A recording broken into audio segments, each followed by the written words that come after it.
여러분 반갑습니다. 제목부터가 굉장히 부담스럽습니다. 그죠?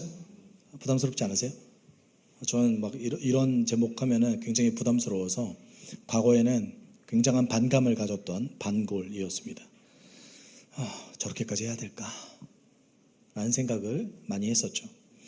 여러분, 우리가 살아가는 세상에서 대부분의 사람들은 자신의 신념과 관계없이 자신의 이득을 따라 이리저리 휘어지는 삶을 살아가게 됩니다.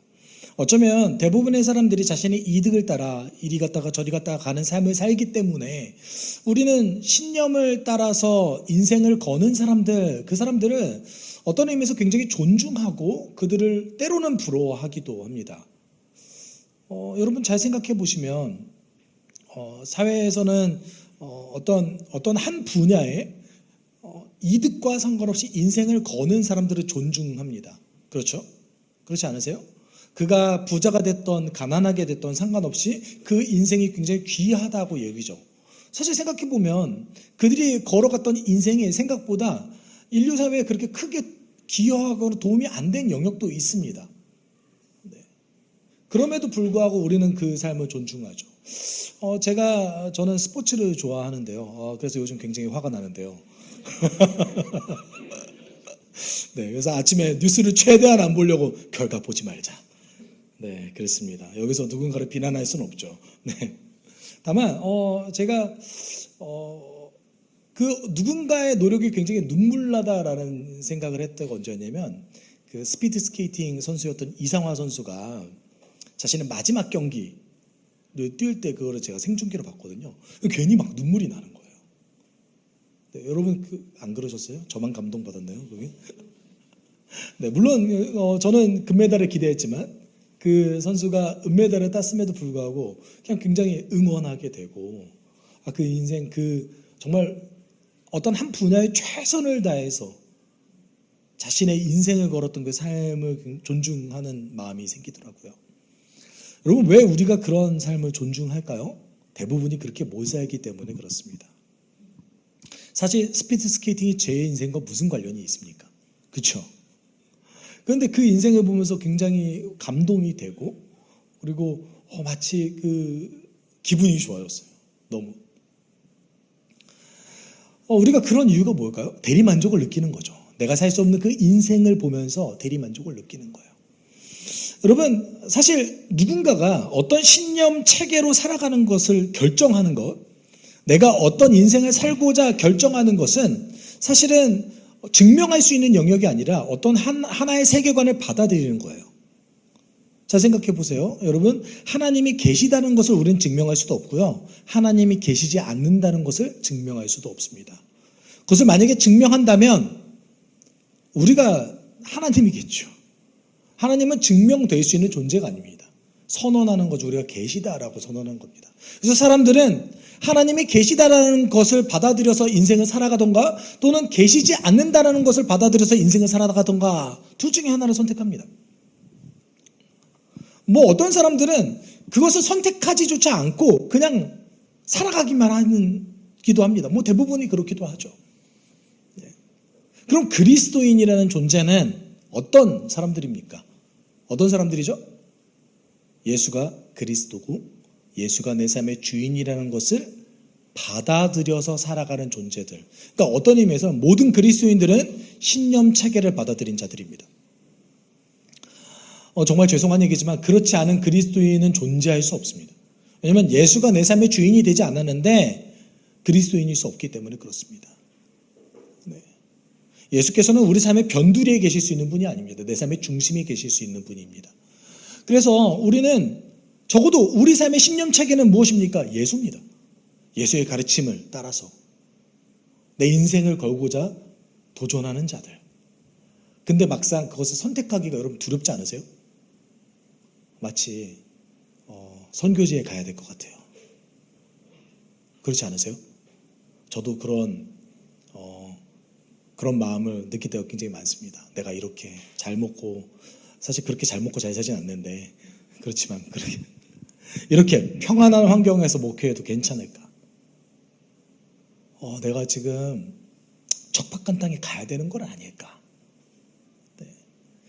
제 동료, 이제 제 룸메이트 중 한 분이 이슬람 선교를 하시는데, 그분이 한국에 들어오셔서 대화를 나눌 때마다 나도 저렇게 살아가야 되는 거 아닌가라는 어떤 마음을 품게 됩니다. 네. 네, 물론 그거 알아요. 하나님께서 저에게 그걸 원하시지 않는다는 것, 그리고 그것이 흑백 논리고 극단주의에 가깝다라는 것을 알고 있음에도 불구하고 왠지 그렇게 살아야 될 것 같은 거예요. 여러분, 정말 예수 그리스도를 따라가는 것은 사실 내 삶의 사실로서 받아들이는 중요한 요소입니까? 그리고 그건 정말 가치 있습니까? 이거 우리 고민해 봅시다.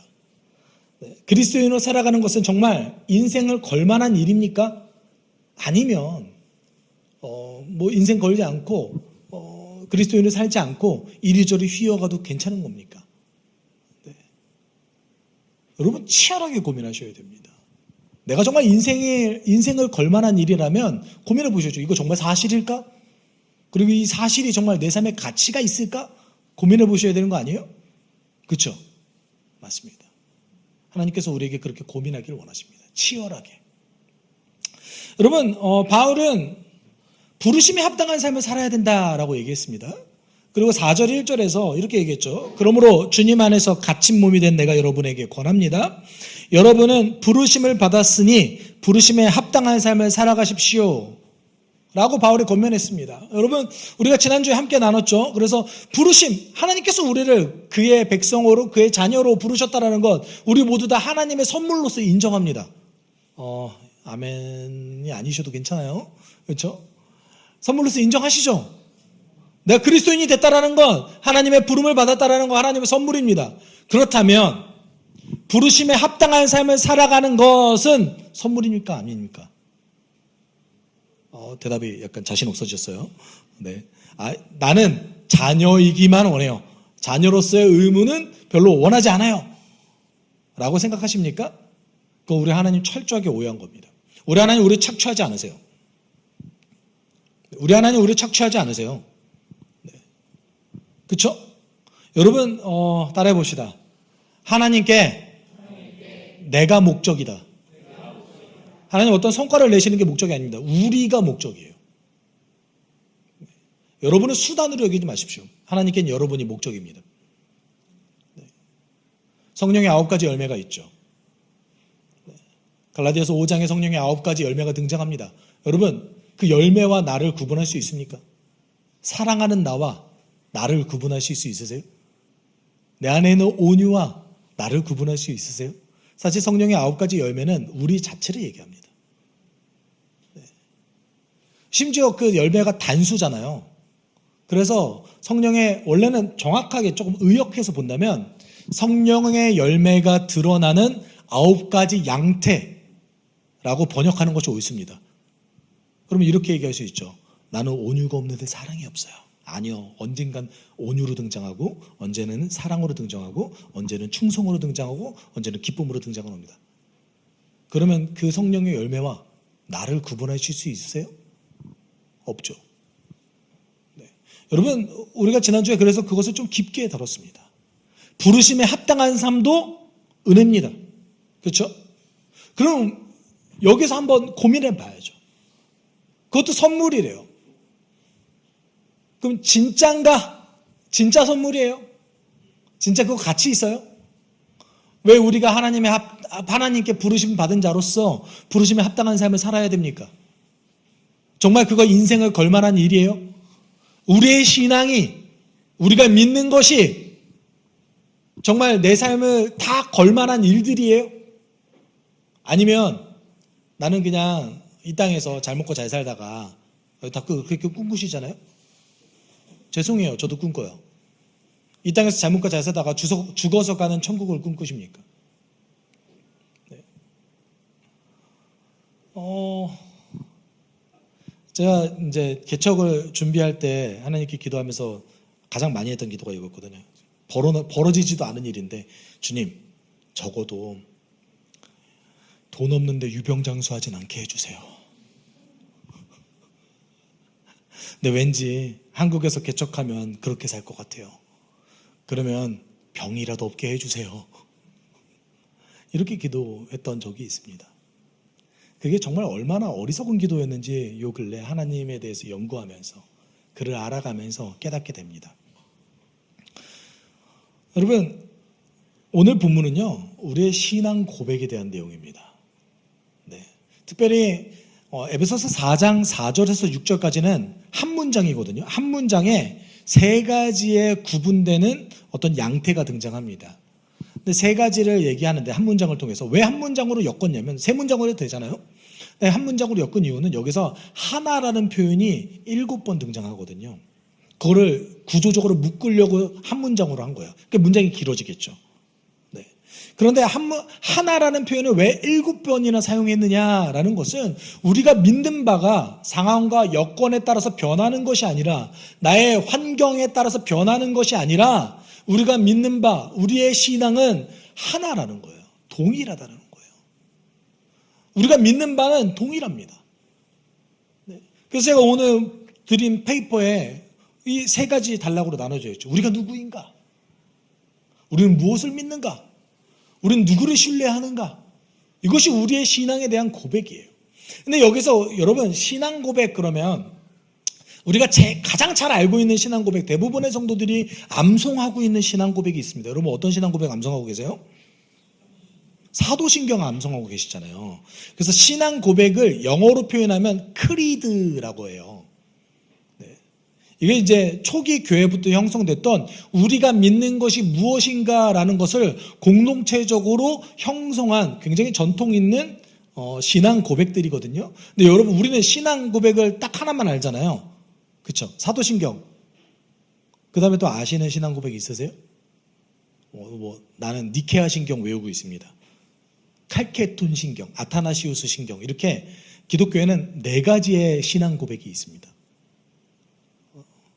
네, 괜찮아요. 모르셔도 괜찮아요. 네, 다음번에는 제가 우리 주기도문으로 그동안 해왔잖아요. 그래서 이제 다음에는 사도신경을 시작할 때 하기를 원하고요. 조금 이제 1, 2년 정도 지나면 니케아 신경 이렇게 함께 고백하면서 예배를 드릴 겁니다. 근데 신앙 고백이 왜 중요할까요? 내가 믿는 바를 얘기하죠. 근데 그 내가 믿는 바를 공동체 안에서 함께 고백하는 거예요. 그러면서 우리가 어떤 것을 고취시키냐면 내가 어디에 속했는가? 그런 겁니다. 오늘 4절에서 6절은요. 초기 교회의 신앙 고백이었을 것이다 라고 대부분의 학자들이 추측합니다. 그리고 이 초기 교회의 신앙 고백은요. 사실은 삼위일체 하나님을 근거로 되어 있습니다. 교회를 시작하시고 교회를 부르시고 교회를 이끌어 가시는 성령님, 그리고 교회의 믿음의 대상이 되시는 우리 주 예수 그리스도, 그 모든 것의 근원이 되시고 우리가 신뢰할 만하신 아버지 되신 우리 하나님, 이것이 우리 신앙 고백이죠. 여러분 사도신경 처음 외우면 어떻게 해요? 전능하사 천지를 만드신 하나님 아버지를 내가 믿사오며, 그리고 또 누구를 믿어요? 그 외아들 우리 주 예수 그리스도를 쭉 하면서 믿는데요. 그리고 또 누구를 믿어요? 성령을 믿사오며.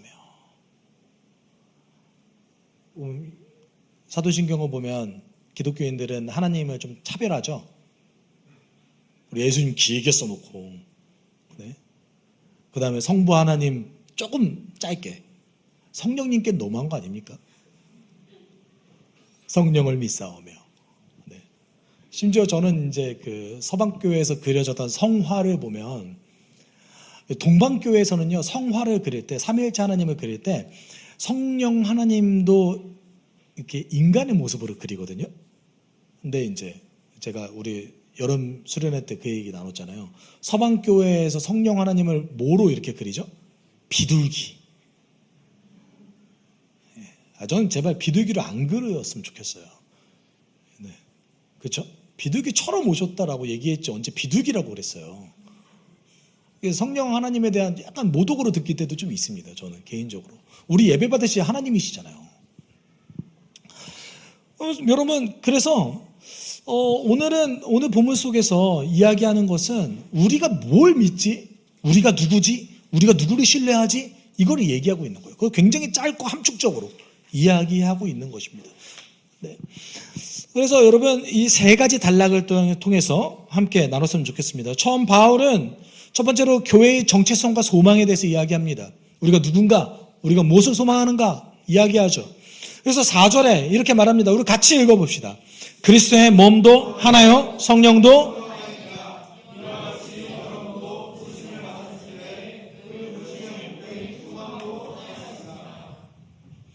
여러분, 교회가 처음 등장하죠. 그리스도의 몸, 뭘 뜻합니까? 교회입니다. 교회. 바울은 에베소서에서 교회를 3가지 단어로 표현하는데 첫 번째는 그리스도의 몸, 하나님의 가족, 성령의 전 이렇게 고백합니다. 여러분, 교회는요 그리스도의 몸으로서 부름받아서 여러분 그 에베소서 1장 23절 교회는 그리스도의 몸이요 만물 안에서 만물을 충만케 하시는 이의 충만함이니라. 이것을 우리식으로 조금 더 번역한다면 하나님은 지금 이 순간에도 온 세상을 회복하기 위해서 열심히 일하십니다. 그 열심히 일하시는 하나님의 회복하심에 동참해서 하나님의 회복을 먼저 드러내는 존재 누굽니까? 그리스도의 몸된 교회입니다.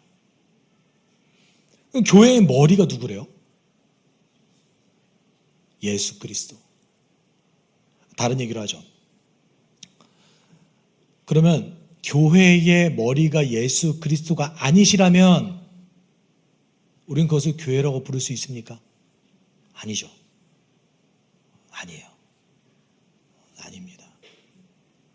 여러분, 생각보다 성경은요 교회는 영원할 것이다 라는 표현 안 씁니다. 너희 안에 예수가 머리가 아니라면 촛대를 옮겨버리리라 경고하시죠. 심지어 그것이 초기 교회들이 받았던 경고였습니다. 네. 다른 얘기를 하면 오늘 본문 속에서 이렇게 얘기합니다. 그리스도의 몸도 하나래요. 교회가 하나래요. 세상에 수많은 교회들이 있습니다. 하나일까요? 우리 2가지 오해를 할 수 있죠. 첫 번째는 세상에 수많은 교회가 하나이기 때문에 내가 어딜 가든 상관없다. 네. 어차피 교회는 하나잖아요. 내가 하나 된 교회를 사랑해요. 우리 잘 생각해 보세요. 불특정 다수를 사랑한다는 것은 사랑하지 않는단 말 아니에요? 어떻게 사람이 불특정 다수를 사랑할 수 있어요? 하실 수 있으세요? 여기 가능하신 분 계십니까?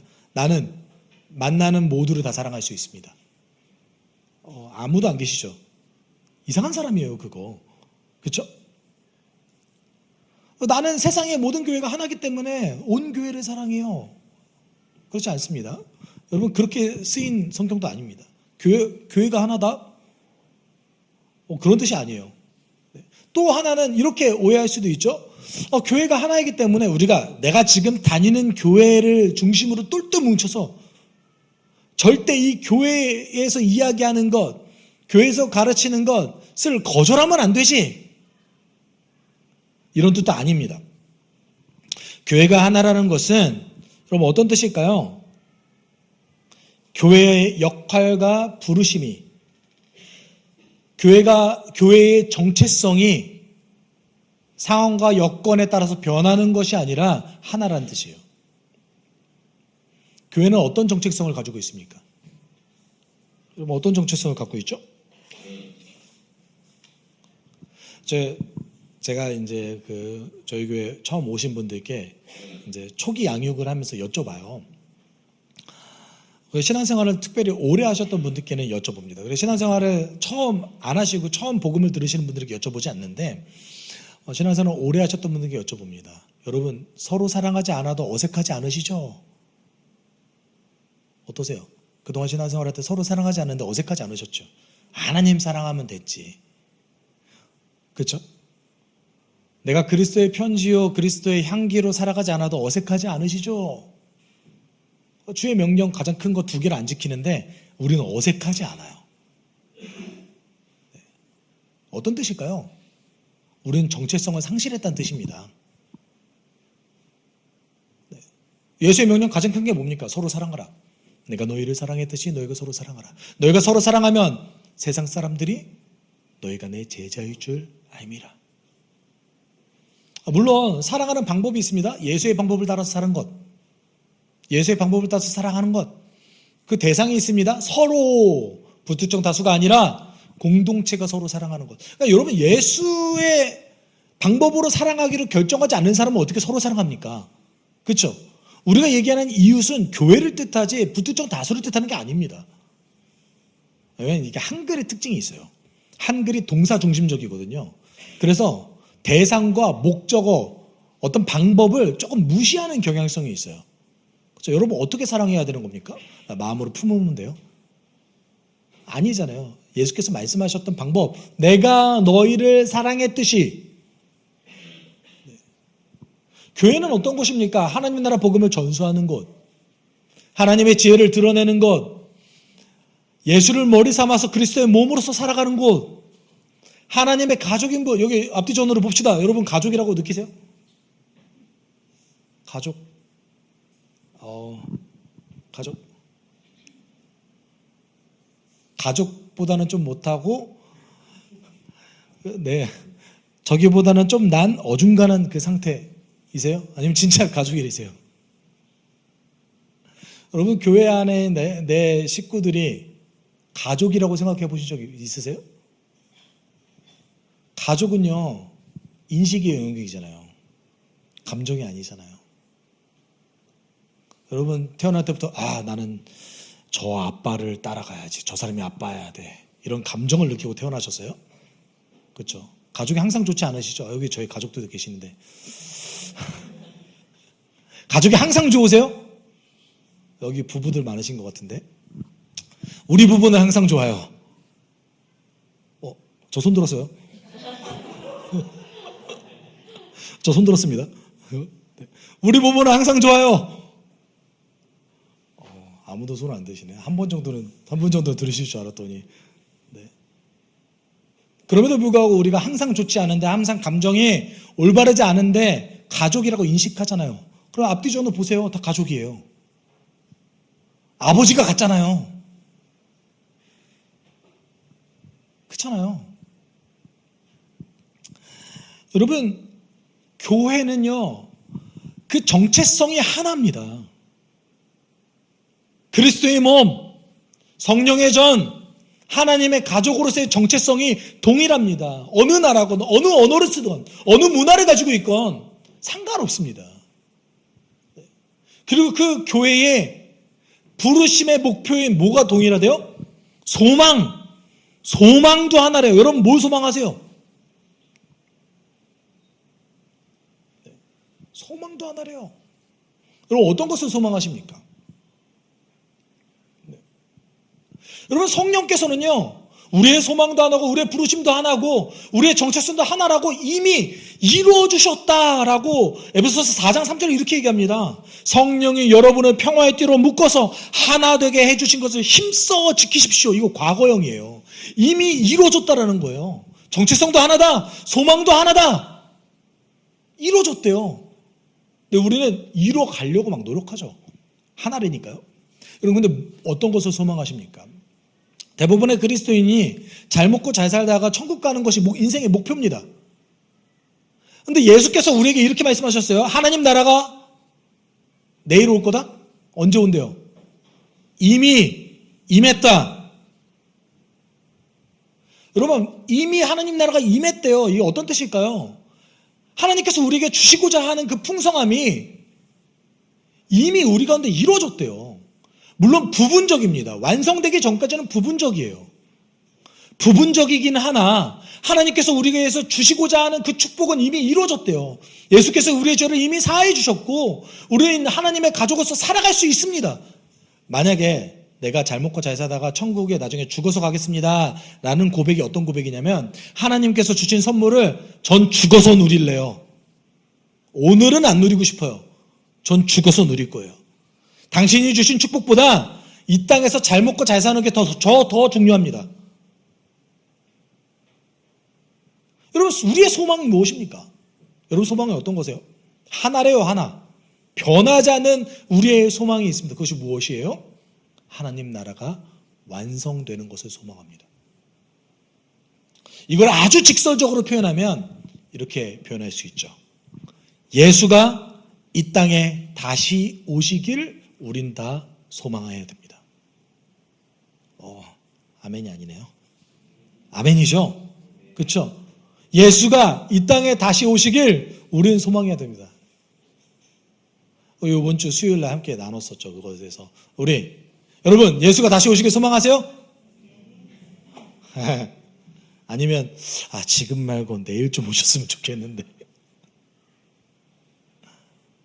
우리가 예수가 다시 오시길 소망하지 않는 그 두려움 중에 하나는 제가 볼 때는 이게 다 하나님에 대한 오해 때문에 그렇거든요. 성경적이지 않은 하나님에 대한 오해 때문에 그래요. 어떤 것 때문에 그럴까요? 내가 그 완성될 하나님 나라 못 들어가면 어떡하지? 첫 번째 이거. 그렇죠? 예수가 다시 오시면 좋을 것 같긴 한데 내가 못 들어가면 어떡하지? 이런 두려움 살짝 있으시잖아요. 없는 척 하세요. 그렇죠? 두 번째는 뭐예요?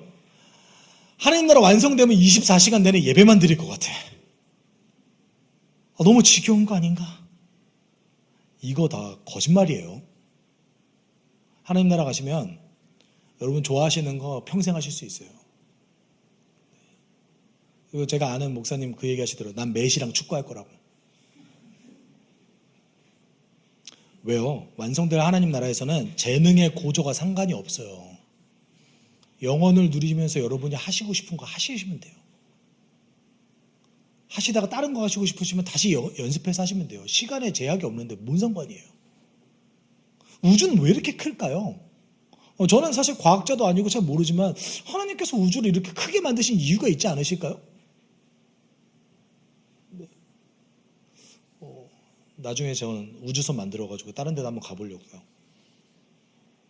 못할까요? 여러분, 완성될 하나님 나라에 대해서 요한계시록 21장 4절에서 이렇게 얘기했습니다. 같이 읽어봅시다. 같이 읽읍시다. 그들의 눈에서 모든 눈물을 닦아주실 것이니 다시는 죽음이 없고 슬픔도 울부짖음도 고통도 없을 것이다. 이 세상을 왜 우리는 안 꿈꿉니까? 우리는 왜 예수가 다시 오시길 지금 소망하지 않습니까? 하나님에 대해서 오해하기 때문에 그렇습니다. 잘못된 사상이 우리 가운데 있기 때문에 그렇습니다. 하나님 나라 완성되면 적어도 내가 나의 오늘 삶보다 상상할 수 없을 정도로 더 좋습니다. 저는 예수가 지금 오셨으면 좋겠습니다. 우리 예수께서 우리에게 이렇게 기도하라고 하셨잖아요. 나라가 임하시오며. 그 나라를 꿈꾸라고 기도하라고 하셨잖아요. 여러분, 그리고 바울이 이야기한 두 번째 우리의 신앙 고백은 교회의 믿음에 대한 것이었습니다. 우린 무엇을 믿는가? 처음엔 우린 누군가? 우리는 무엇을 소망해야 되는가? 성령께서 그것을 이끄신다라고 얘기했어요. 그리고 우리는 무엇을 믿는가? 여러분, 사도신경에 보면 제가 아까 이런 말씀 드렸잖아요. 너무 차별하는 거 아니에요. 삼위일체 하나님 차별하는 거 아닙니까? 라고 얘기했지만 예수에 대한 그 신앙 고백이 왜 이렇게 길게 서술했을까요? 우리의 믿음의 대상이기 때문에 그래요. 우리의 믿음의 대상이 예수 그리스도이기 때문에 그래요. 그래서 5절에 이렇게 얘기합니다. 주님도 한 분이셔. 믿음도 하나요. 세례도 하나요. 이것이 다 연결되어 있는 것입니다. 여러분 믿는다는 것은 무엇입니까? 하나님 계시다는 걸 믿는 겁니까? 여러분 귀신도 예수가 하나님의 아들인 것을 알고 있었어요. 사단도 예수가 위대한 존재라는 것을 알고 있었어요. 그래서 그를 시험했어요. 그렇죠? 하나님이 계시다는 것을 아는 것, 이것이 믿음이 아닙니다. 믿음이 무엇입니까? 하나님께서 예수 그리스도를 통해서 이미 하신 일, 지금 우리 삶 가운데 하고 계시는 일, 앞으로 그를 통해서 하실 일을 전적으로 수용하고 받아들이는 것, 이게 믿음이에요. 그럼 믿음은 여러분 과정적이고요, 점진적이고요, 공동체적이에요. 내가 믿고 싶은 것을 믿는 게 아니에요. 근데 우리 여기 다 특히 이제 3, 40대 분들 잠깐만 저 주목해 보세요. 3, 40대 분들 청소년기 때 수련회 좀 다녀보셨죠? 그렇죠? 우리의 신앙의 메커니즘을 잘 살펴봅시다. 여러분, 우리가 성경에 기록된 하나님에 대한 사실을 믿습니까? 내 경험을 믿습니까? 다 경험 믿으시지 않으셨어요? 그때 내가 체험한 그 하나님. 그럼 내가 만약에 그거 체험하면 그게 정말 하나님께서 주신 경험인지 점검해 봐야 되잖아요. 그렇죠? 안 점검해요. 그리고 어떻게 해요? 다시 예배로 돌아가서 내가 그때 그 체험한 하나님 느끼게 해주세요. 그걸 안 느끼면 또 어떻게 생각하는지 아세요? 내가 첫사랑을 잃어버렸다. 그쵸? 왜 저 속이려고 하지 마세요. 제가 그랬거든요. 제가 그랬어요. 제가 왜 수원에다 개척했는지 아세요? 물론 고향이기도 하지만 제가 그 길러냈던 친구들, 제가 중고등 그 청소년부 애들, 제가 사역했던 그 친구들에게 애프터 서비스 하려고 수원에다 개척했어요. 복음 걔네들한테 다시 전해야겠다. 나도 이렇게 전했구나. 여러분, 믿음 뭡니까?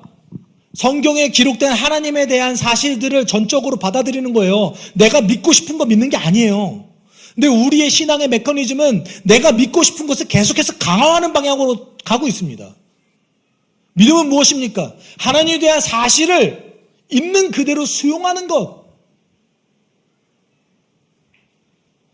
당연히 그 있는 그대로 수용하는 것이 여러분 평생 하나님 알아가는 거 우리가 아주 조금이나마 많이 알 수 있을 것 같으세요? 하나님 위대하신 분이십니다. 내가 하나님을 평생 알아가고 평생 노력해도 그 하나님 다 알지도 못할 뿐더러 아주 극소수도 알지 못해요. 그렇기 때문에 이 믿음은요 과정적이에요. 점진적이고요. 어느 날 갑자기 기도하다가 믿음이 확 생기고 이러지 않아요. 그렇죠? 동기부여는 될 수 있어요. 내가 신앙생활 잘해야겠다라는 동기부여를 받을 수 있죠. 내가 변한 겁니까? 우리 교회 안에서 있는 믿음에 대한 간증들이 대부분 어느 날 기도하다가 갑자기 확 변했다는 얘기 아닙니까? 근데 그렇지 않아요. 우리의 습관은요 서서히 점진적으로 공동체 안에서 변해듭니다. 그렇죠? 그래서 바울이 뭐라고 얘기했습니까? 우리의 신앙 고백 안에 모두 하나래요? 세례도 하나래요. 우리의 믿음은 공동체 안에서 검증돼야 되거든요. 많은 사람들이 현대교회 속에서 교회가 필요 없다고 얘기합니다. 왜냐하면 유튜브를 보면 수많은 교회들에 대한 이야기, 복음에 대한 이야기가 나타나기 때문에 라고 얘기합니다. 엄청 이상한 얘기죠. 서로 사랑하지 못해요. 그러면 서로 사랑하고 가족도 없는데 어떻게 교회예요? 또 한 가지는 예수께서 교회의 머리신데 그러면 머리만 살아있고 몸통은 날려버려야 되는 겁니까? 성경 안 읽은 거예요. 성경에 얼마나 공동체에 대한 이야기들로 가득 채워졌는지 모르는 거예요. 여러분, 세례도 하나래요. 근데 이제 AD 500년에 그 로마 제국에서 모든 로마인들에게 세례를 강요하기 시작했거든요. 그때부터는 모든 사람이 세례를 받았어요. 그 이후부터 현대에 이르기까지 세례는 좀 의미가 축소됐습니다. 여러분 세례 기억나세요? 세례 감격스러우셨어요? 그러신 분도 계실 수 있을 것 같아요.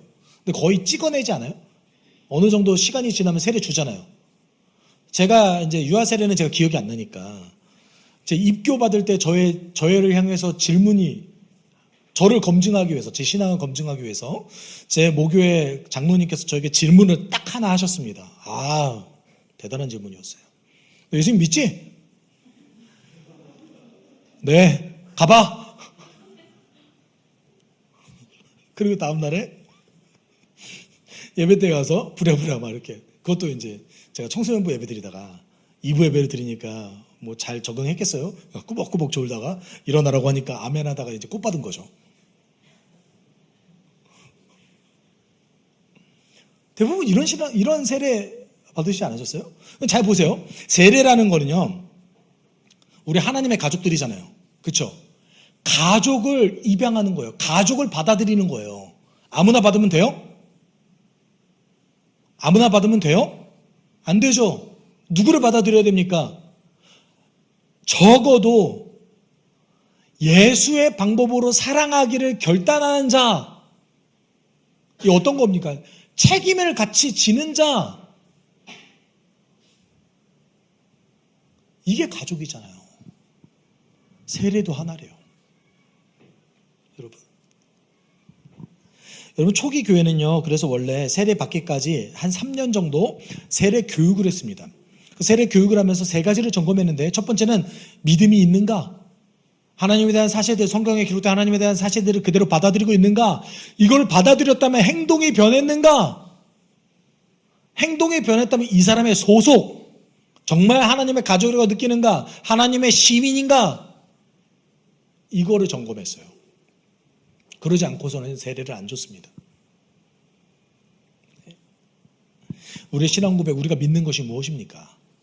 우리 주 예수 그리스도를 믿습니다. 그리고 우리 예수께서 공동체를 이루셨다라는 것을 우리는 믿습니다. 그리고 마지막으로 모든 것의 근원인, 궁극적인 근원이신 하나님 아버지에 대해서 이야기합니다. 모든 것에 대한 근원이시면서 사랑 그 자체이신 우리 하나님에 대해서 이야기합니다. 6절 같이 읽어봅시다. 하나님도 한 분이십니다.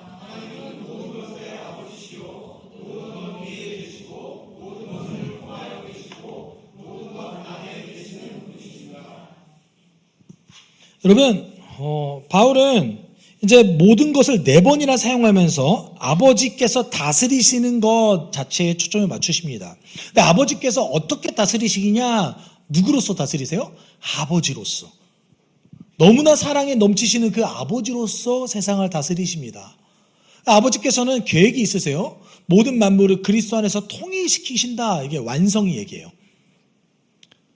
여러분, 우리가 살아가는 세상은 깨져 있잖아요. 그래서 하나님의 정의와 하나님의 사랑이 눈에 잘 가시적으로 보이지 않을 때도 많이 있습니다. 그런데 그리스도 안에서 모든 것을 통일시키는 그 완성이 하나님의 최종 계획이에요. 우리가 소망하는 것. 이 최종 계획을 위해서 모든 만물을 움직이세요. 그리고 모든 것을 누구에게 속하게 만드세요? 그리스도께 속하게 만들었다. 에베소서 1장 23절에 그렇게 얘기합니다. 22절에 그렇게 얘기합니다. 이것을 바울이 한 단어로 표현하죠. 하나님은 경륜이 있으시다 이렇게 표현합니다. 경륜이 뭐냐면 집 안에 다스리는 법이에요. 경륜이라는 단어 사전적인 뜻은 집 안에서 다스리는 법. 그럼 하나님의 집이 어디예요? 그가 만드신 세상이죠. 그가 만드신 세상에 대한 법칙이 있으시고 계획이 있으시다. 근데 이 경륜이라는 단어가 인간에게 이렇게 주어지면 어떻게 되는 거죠? 하나님의 법을 우리가 받아서 청지기로서 하나님께서 맡겨주신 역할을 한다라는 뜻을 갖고 있습니다. 여러분, 우리가 부르심에 합당한 삶, 소망을 꿈꾸는 삶, 소망하는 그 삶, 그 삶의 근원이 되신 분이 누구십니까? 우리 아버지 하나님이시죠. 우리 하나님 너무나 사랑이 넘치십니다. 성경을 읽어보면 그 하나님의 사랑 고백이 정말 너무나 넘쳐요.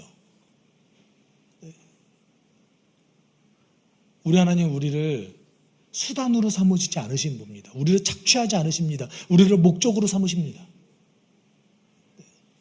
그 하나님만이 우리의 소망이 될 수 있습니다. 여러분, 우리는 누굽니까? 그리스도의 몸, 성령의 전, 하나님의 가족 교회입니다. 이 교회는 무엇을 소망합니까? 예수가 다시 오시길 소망합니다. 우리는 무엇을 믿습니까? 주 예수 그리스도께서 우리의 주님이시며 우리의 그리스도 메시아라는 것을 믿습니다. 그 모든 것의 근원이 되신 분이 누구십니까? 아버지 되시는 사랑 그 자체이신 우리 하나님이십니다. 근데 여러분, 이 우리의 신앙이 여러분에게 정말로 사실입니까? 그리고 그 사실인 것은 인생을 걸 만한 가치가 있는 것입니까? 여러분, 어떤 팩트라고 할지라도, 사실이다 할지라도 그것이 나에게 중요하지 않고 가치가 없다면 우리는 거기에 인생을 걸 필요가 없습니다. 우리가 오늘 함께 나눈 이 신앙 고백이 여러분에게 정말 사실이고 중요하고 가치가 있습니까? 제가 신학대학원 1학년 때였던 것 같아요. 제가 신학대학원 1학년 때 제가 1년 내내 몰두했던 한 가지 작업들이 있었습니다. 그것이 무엇이냐면 이 성경이 정말 하나님의 말씀인가에 대해서 몰두했습니다. 여러분, 가치가 없는 것에 인생을 걸 수 없잖아요. 그렇죠? 그래서 제가 어떤 판단을 내렸냐면 제가 그때 어린 나이에 봤을 때는 이게 성경이 역사적 기록과 인간의 말인 것 같기도 한 것 같아요. 그리고 어떤 부분에 있어서는 이거 하나님 말인 것 같기도 한데 무엇이 맞지? 1년 내내 몰두했습니다. 사실이 아닌 것, 가치가 없는 것에 인생을 걸 수 없잖아요. 그래서 제가 1년을 정말 최선을 다해서 몰두해서 이것이 하나님의 말씀이 아니라고 판정되면 자퇴해야겠다. 네, 그렇게 생각을 했었어요. 그리고 기도하면서 1년 동안 몰두하면서 이 성경에 정말 진실된 하나님의 말씀이고 진리라는 것을 깨닫게 됐습니다. 내가 인생을 걸 만하구나. 근데 여러분들에게 이런 어떤 과정이 있으십니까? 우리가 믿는 바, 우리가 소망하는 바, 우리가 의지할 그분에게 내 인생을 걸 만한 가치가 있는가? 진지하게 질문해 보셨어요? 이 과정이 우리에게 필요해요. 왠지 아세요? 우리 예수께서 우리의 신앙 고백이 위해 교회를 세우겠다고 말씀하셨거든요. 마태복음 16장 18절에 이렇게 예수께서 말씀하셨습니다. 같이 읽어볼까요? 나는 이 반석 위에다가 내 교회를 세우겠다. 죽음의 문들이 그것을 이기지 못할 것이다. I will build my church on this rock. 나는 내 교회를 그 반석 위에 세울 거다. 그 반석이 무엇입니까? 베드로가 했던 그 신앙 고백. 주는 그리스도시오. 살아계신 하나님의 아들이십니다. 그 신앙 고백 위에 나는 내 교회를 세울 건데 그 교회는 죽음의 문들이, 음부의 권세가 틈타지 못할 것이다. 여러분의 신앙은 그 우리의 고백 위에 서 있습니까? 그리고 그게 정말 사실이고 인생을 걸 만한 가치가 있는 것들입니까? 질문하셔야 됩니다. 왜냐하면 우리가 그 위에 단단히 서 있지 않다면 세상의 수많은 음부의 권세가, 사단의 권세가 여러분을 틈탈 것이기 때문에 그렇습니다. 여러분 인생에 혹시 가치 없다고 느껴지십니까? 여러분 혹시 좌절 가운데 흔들리고 계십니까? 우리가 믿는 바 위에 든든히 서 있지 않기 때문에 그런 겁니다. 예수께서 약속하셨어요. 내가 그 반석 위에 내 교회를 세울 것이다. 그 교회는 죽음의 권세가 흔들지 못할 것이다. 우리는 그 교회의 구성원이 되어야 됩니다. 그들은 어떤 자들입니까? 우리가 믿는 것에 인생을 거는 자들입니다. 여러분 인생을 거세요. 하나님께서 더 좋은 것 주세요. 우리 여러분 정말로요. 이걸 믿느냐의 문제예요. 하나님께서 정말 그를 따라갔을 때, 예수를 따라갔을 때 정말 우리에게 더 좋은 것 주시느냐, 이걸 믿느냐의 문제예요. 이걸 믿는다면 우리는 인생을 걸어야 됩니다. 여러분 그런 인생 살기 소망해요. 우리 같이 찬양했으면 좋겠는데요. 우리의 유일한 소망 무엇입니까? 주님을 예배하는 것. 우리가 믿는 대로, 그 믿는 것대로 살아가는 것.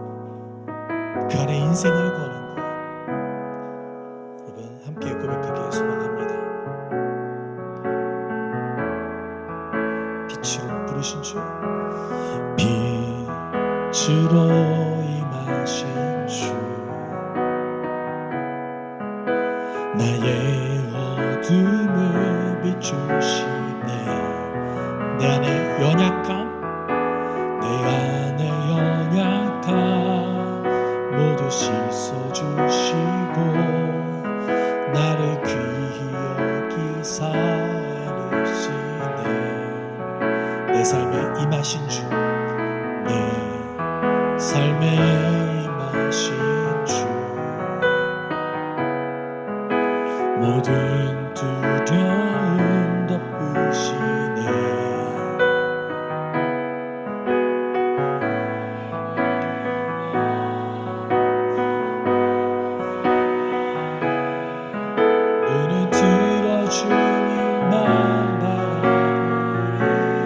주님을 예배하는 것, 예배하는 것, 주님을 기뻐하는 것, 나의 마음과 뜻 다해 주님도 알기 원하네. 주님을 사랑하는 것, 주님을 닮아가는 것, 나의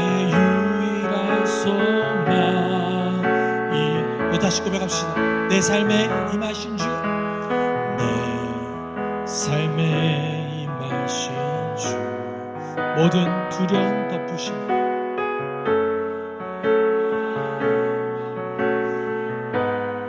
주 나의 모든 것, 주 나의 모든 것, 주님만 의지하리.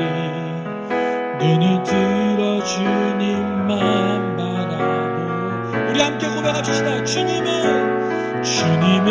예배하는 것, 주님을 기뻐하는 것, 나의 마음과 뜻 다해 주님 더 알기 원하네.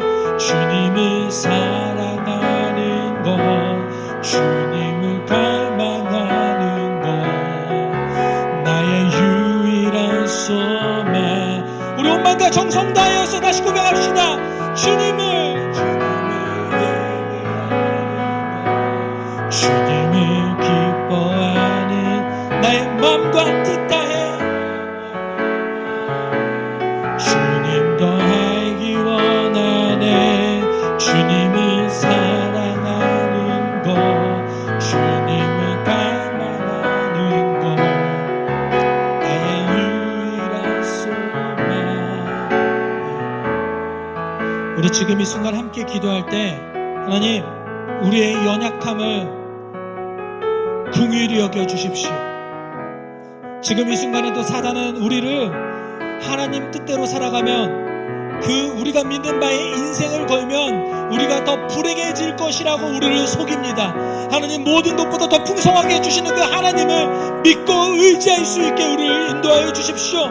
말씀에 기록된 그 진리를 그대로 수용하고 살아갈 수 있게 인도하여 주십시오. 우리가 함께 이렇게 기도하도록 하겠습니다.